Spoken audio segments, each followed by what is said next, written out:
એટલે કહેવાનો તાત્પર્ય અમારા ગુરુ કોઠારી સ્વામી ઘનશ્યામ પ્રસાદ દાસજી સ્વામી એમનો એક અભિગમ હતો કે આપણે વડતાલ વેરે શ્રી લક્ષ્મીનારાયણ દેવનો પ્રચાર અને પ્રસાર કરીએ.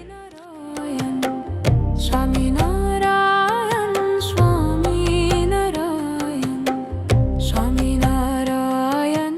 ભગવાન સ્વામિનારાયણને આપણે પ્રાર્થના કરી કે એ સંતની અંદર આપણે જે ગુણો જોયા એવા ગુણો આપણામાં આવે, કે જેને સંસ્થા પ્રત્યેની જ લાગણી છે.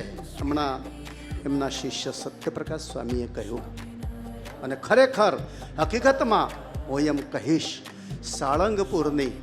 સાળંગપુરની જે પ્રગતિની ઈંટ છે ને એ કોઠારી સ્વામી ઘનશ્યામ પ્રસાદ દાસજીએ મૂકેલી. સ્વામિનારાયણ સ્વામિનારાયણ સ્વામિનારાયણ સ્વામિનારાયણ. કે આટલા વર્ષોની અંદર મેં પહેલી વખત એવી ઘટના જોઈ કે કોઈ સંતના અસ્થિ વિસર્જન કરવા માટે આવે અને 90 સંતો હાજર હોય. એવું જો ક્યાંય બન્યું હોય તો પૂજ્ય ઘનશ્યામ સ્વામીના જીવનની અંદર બન્યું. સ્વામિનારાયણ સ્વામિનારાયણ સ્વામિનારાયણ. અને જ્યારે પણ આપણે મળ્યા હોઈએ ત્યારે જેમ હનુમાનજી મહારાજના શબ્દો હતા કે સબ પ્રતાપ તુમ રઘુરાઈ, આ જે કાંઈ પ્રતાપ છે એ તમારો છે, એમ હંમેશા એમણે કહ્યું છે કે આ હરિકૃષ્ણ મહારાજનો પ્રતાપ છે.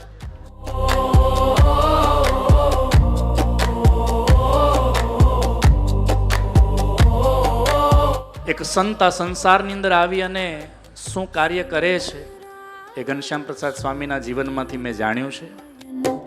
સ્વામિનારાયણ સ્વામિનારાયણ સ્વામિનારાયણ.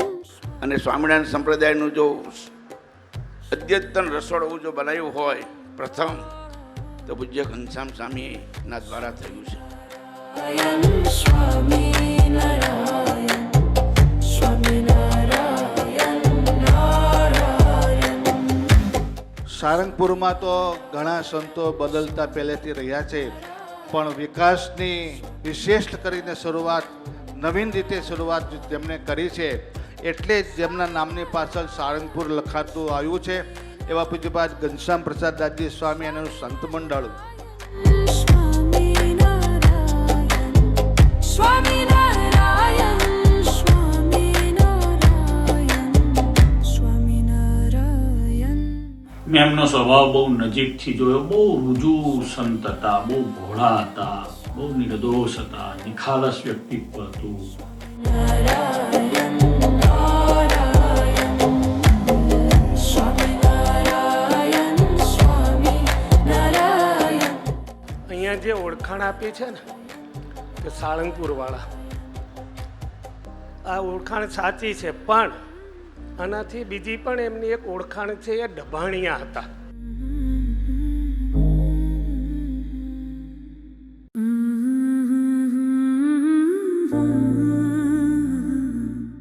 ઘનશ્યામ સ્વામીમાં એક સૌથી મોટો ગુણ મેં જોયો એ હું કહું. સ્વામી આટલા મોટા સંત હતા, સેવાભાવી હતા, પણ એમાં નિર્માનીપણાનો બહુ મોટો ગુણ હતો. સ્વામિનારાયણ સ્વામિનારાયણ નારાયણ. ઘનશ્યામ સ્વામી મૃદુ હતા, મક્કમ હતા, છતાં એક સુરવીર સંત હતા. બહુ વિનય અને વિનમ્ર સેવાભાવી સંત કોઈ હોય તો ઘનશ્યામ સ્વામી હતા. સ્વામિનારાયણ સ્વામિનારાયણ સ્વામિનારાયણ. નકેશનું પાણી પીધું, સ્વામિનારાયણ સ્વામિનારાયણ 2 થી 3 વાર બોલ્યા અને આંખો બંધ કરી. એટલે આ સાધુ આ સંપ્રદાયમાં આ લક્ષ્મીનારાયણ દેવની ધજા નીચે જે જિંદગી વિતાવે છે, એની અંતકાળે દેવ કેટલી સંભાળ રાખે છે એનું જીવતું જાગતું ઉદાહરણ એ આપણા ઘનશ્યામ પ્રસાદ સ્વામી છે.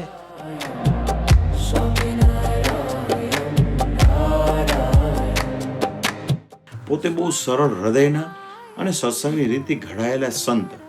ખાસ કરીને અમે ગાદી પર આરૂઢ નહોતા તે પૂર્વેથી અને ગાદી પર આરૂઢ થયા ત્યાર પછી પણ અમારે સ્વામીજી સાથે ઘણી બધી વખત મળવાનું થયું, ઘણી બધી વખત એમની સાથે વિચાર અને વિમર્શ કરવાનો આપણને સમય મળ્યો.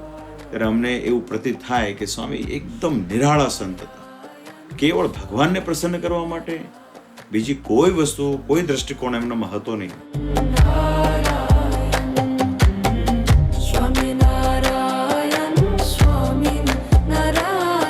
પૂજ્ય ઘનશ્યામ સ્વામી એટલે એક નિડર, નિર્દોષ, નિખાલસ એવા સંત કે જેના હૃદયમાં વરતાલ વરતાલ અને વરતાલ.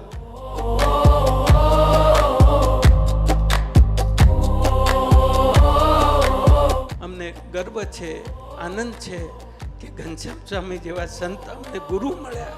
એ અમારા બહુ મોટા સદભાગ્ય. સ્વામિનારાયણ સ્વામી